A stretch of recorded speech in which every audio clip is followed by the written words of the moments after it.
जय बजरंग बली कृपा दृष्टि रखंतु हे प्रभु हनुमान आशीर्वाद सबले बजाय रखंतु आपणकर ही ना ने मु मोर गुपचुप ठेलाटी आरंभ करिछि आपणक दया दृष्टि थाउ मो उपरे आस आस चटपटा गुपचुप स्वादिष्ट गुपचुप खाइबो एमितिया गुपचुप आज जाय खाइ नथिबो 10 टंका रे 20 टा गुपचुप सस्ता आउ खास्ता भी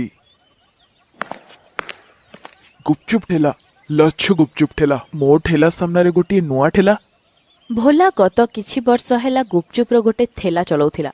से प्रभु हनुमानंकर परम भक्त थिला। से सबुदिन हनुमान मंदिर रे दर्शन करी से निज ठेला को नहीं काम को जाउथिला।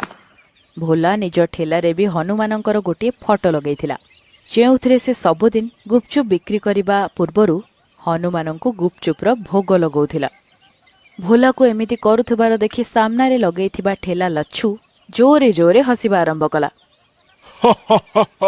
एमिति तो प्रथम थर पाई देखुची हनुमान गुपचुप खाऊचंती एमितिया मूर्ख लोक अछंती ठाकुर को गुपचुप दउचंती देख भाई तमे एठी की नुआ करी आछो सेति पाई तमरो सीमा रे रुह मुंडो खेलाओनी निज काम जगह काम कर मु तमको किछि कहूनी ता माने एया नहे जे तमे मते किछि भी कहबो होय हो एमिति कथा ताले सुन मु एई जगह कोई ना आसी गलिनी आउ एबे मो गुपचुप ठेला बढ़िया चलिबो तेबे तू आउ तो हनुमान को नेके एठु गायब हबु।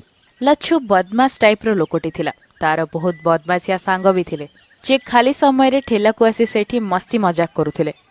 लच्छु जो गुपचुप बनौथिला तार प्रणाली बहुत खराब थिला। एई कथा से काहा को भी कहू नथिला। एई कथा को से लुचि लुचि करुथिला।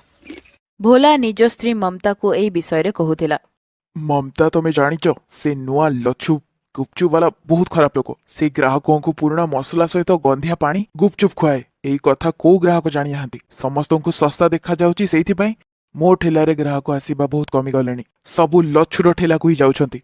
हेटी सुण बेईमानी रास्ता दे जे भी आज जाए जाइछि केबे सफल हेइनी देखिबो ए लच्छु अधिक दिन जाए चलिबनी आ तमे त प्रभु हनुमान को भरोसा करना तम चिंता तमे छाड़ी दियो।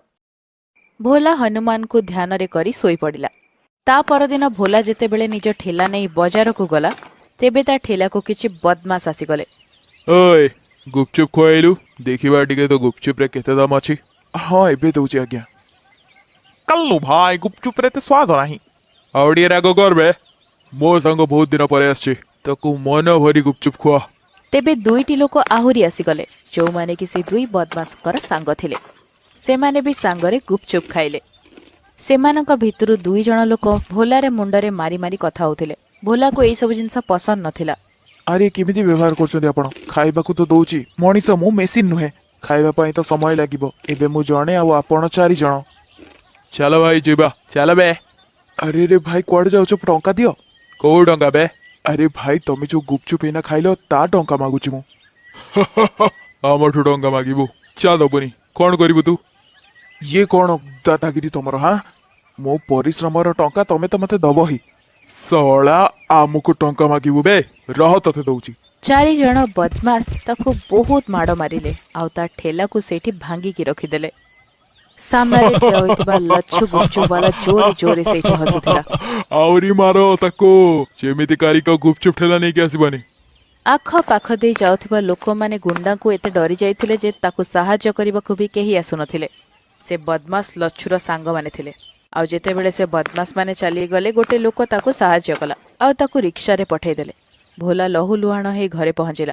ता अवस्था देखि ममता पूरा डरी गला आउ ताको डाक्टर पाखकु नै गला।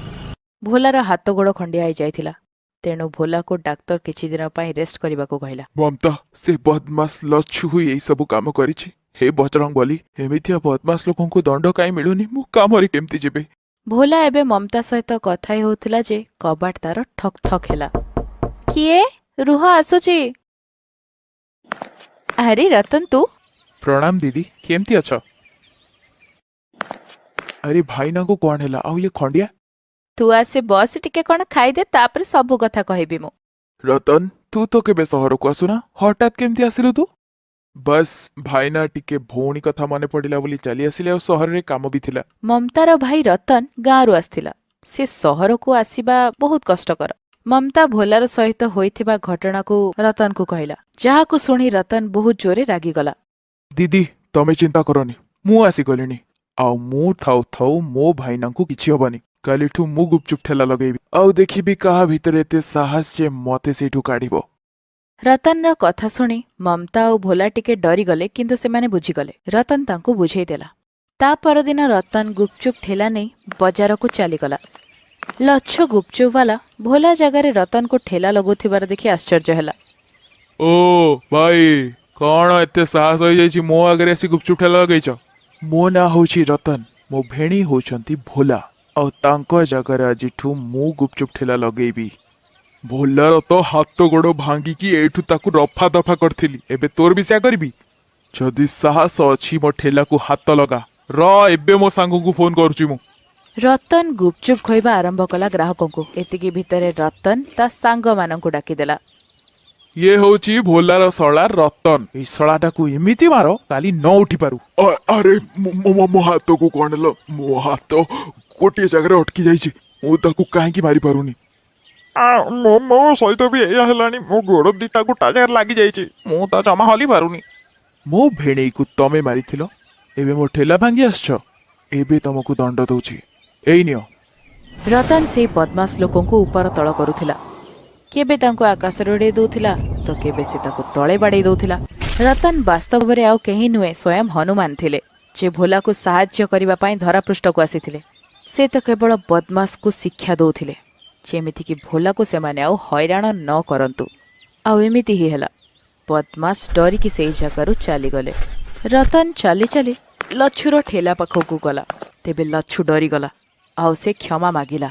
ମୋର ଭୁଲ ହେଇଯାଇଛି ରତନ, ମୁଁ ଆଉ କେବେ ବି ସତ କହୁଛି ଭୋଲାକୁ ଆଉ ଜମାରୁ ହଇରାଣ କରିବିନି। ମୋ ଠେଲାକୁ ଭାଙ୍ଗନି, ମୋ ଘରେ ମୋର ସ୍ତ୍ରୀ ଛୁଆ ଅଛନ୍ତି, ମୁଁ ଏଇ ରୋଜଗାର ସାହାଯ୍ୟରେ ମୋ ଘରକୁ ଚଳଉଛି। ଚିନ୍ତା କରନି, ମୁଁ ତୋ ସହିତ ସେମିତି କିଛି ବି କରିବିନି। ଯାହା ତୁ ମୋ ସହିତ କଲୁ, ମୁଁ ତ ଖାଲି ବୁଝେଇବାକୁ ଆସିଛି। ସବୁବେଳେ ମନେ ରଖିବୁ, ଅନ୍ୟକୁ ଈର୍ଷା କଲେ କିଛି ମିଳିବନି, ନିଜର ହିଁ ଅସୁବିଧା ହବ। ସେଥିପାଇଁ ନିଜ କାମରେ ମନ ଲଗା, ଅନ୍ୟକୁ ହଇରାଣ କରନି, ନହେଲେ ପାପୀଙ୍କୁ ଦଣ୍ଡ ଦେବା ପାଇଁ ଭଗବାନ ଆସିବେ। ସେଇଦିନ ପରଠାରୁ ଲଛୁ ନିଜ କାମରେ ଧ୍ୟାନ ଦେବା ଆରମ୍ଭ କଲା। ରତନ ଲଛୁ ସାମ୍ନାରେ ହିଁ ନିଜ ଗୁପଚୁପ ଠେଲାରେ ଗୁପଚୁପ ବିକୁଥିଲା। ରତନର ଗୁପଚୁପ ଲୋକଙ୍କୁ ଏତେ ସ୍ୱାଦିଷ୍ଟ ଲାଗୁଥିଲା ଯେ ଲୋକଙ୍କର ଭିଡ଼ ଲାଗୁଥିଲା। ରତନ କିଛି ସମୟ ପାଇଁ ସେଇ ଘରେ ରହିଲା, ଆଉ ସେ ଟଙ୍କା ବି ଯୋଡ଼ି ଦେଇଥିଲା। ସେ ସେଇ ଟଙ୍କା ଭୋଲାର ହାତରେ ଦେଲା। ଭାଇନା, ଏଇଟା ହଉଛି ତମ ରୋଜଗାର ଟଙ୍କା, ଏଇଥିରେ ତମେ ଗୋଟେ ଭଲ ଦୋକାନ ଆଉ ଘର କିଣିଦିଅ। ମୁଁ କାଲି ହିଁ ଗାଁକୁ ଚାଲିଯିବି। ଏବେ ଆପଣଙ୍କ ଦେହ ବି ଟିକେ ସୁସ୍ଥ ହେଇଗଲାଣି, ଆଉ ମୋ କାମ ବି ଏଇଠି ପୂରଣ ହୋଇସାରିଲାଣି। ରତନ, ତୁ ମୋର ବହୁତ ସାହାଯ୍ୟ କରିଛୁ, ମତେ ତ ଲାଗୁଛି ତୁ ତ ହେଇ ସ୍ୱୟଂ ହନୁମାନ ପଠେଇଛନ୍ତି ତତେ। ଭୋଲାର କଥାକୁ ଶୁଣି ରତନ ଟିକେ ମୁରୁକି ହସିଦେଲା। ଏତିକିରେ ମମତାକୁ ଗୋଟିଏ କଲ୍ ଆସିଲା। ହ୍ୟାଲୋ ଦିଦି, କେମିତି ଅଛ? ଶୁଣିବାକୁ ପାଇଲି ଭାଇନାଙ୍କ ଆକ୍ସିଡେଣ୍ଟ ହେଇଛି। ମୁଁ କାଲି ମାଙ୍କ ସହିତ ଆସିବି ଦେଖା କରିବାକୁ। ମୁଁ ଭାବିଲି ତମକୁ ଆଗରୁ ମୁଁ ଜଣେଇ ଦିଏ। ଯଦି ଫୋନରେ ରତନ, ତ ଶୁଣ, ଇଏ କିଏ? ମମତାକୁ ଡରି ଯାଇଥିବାର ଦେଖି ହନୁମାନ ନିଜ ଅସଲ ରୂପକୁ ଆସିଲେ। ତାଙ୍କୁ ସାମ୍ନାରେ ଠିଆ ହୋଇଥିବା ଦେଖି ଭୋଲା ଆଉ ମମତାର ଆଖିରେ ଲୁହ ଆସିଯାଇଥିଲା। ପ୍ରଭୁ, ପ୍ରଭୁ, ଆପଣ ସ୍ୱୟଂ ଆସିଛନ୍ତି ମୋ ସାହାଯ୍ୟ ପାଇଁ। ଆପଣଙ୍କ ଲୀଳା ଅପରମ୍ପାର। ଭୋଲା, ତମେ ନିଶ୍ଚୟ ଜାଣିଥିବ, ଯେବେ ବି ଗୋଟିଏ ଭକ୍ତ ସତ୍ୟତାର ସହିତ ମୋର ପୂଜା ଆଉ ଆରାଧନା କରେ, ମୁଁ ତାର ସାହାଯ୍ୟ ପାଇଁ ଅବଶ୍ୟ ଆସେ। ତମେ ମୋର ସତରେ ଭକ୍ତ, ସବୁବେଳେ ଏମିତି ସଚୋଟପଣି ଆଉ ସତ୍ୟତାର ସହିତ କର୍ମ କରିବ। ମୋ ଆଶୀର୍ବାଦ ସର୍ବଦା ତମ ସାଙ୍ଗରେ ଅଛି। ଏତିକି କହି ପ୍ରଭୁ ହନୁମାନ ଅନ୍ତର୍ଧ୍ୟାନ ହୋଇଗଲା। ଭୋଲା ସେଇ ଟଙ୍କାରୁ ଗୋଟିଏ ଦୋକାନ ଆଉ ଘର କିଣିନେଲା, ଆଉ ନିଜ ସ୍ତ୍ରୀ ମମତାର ସହିତ ଖୁସି ଖୁସି ସେ ଜୀବନ ବିତେଇଲା।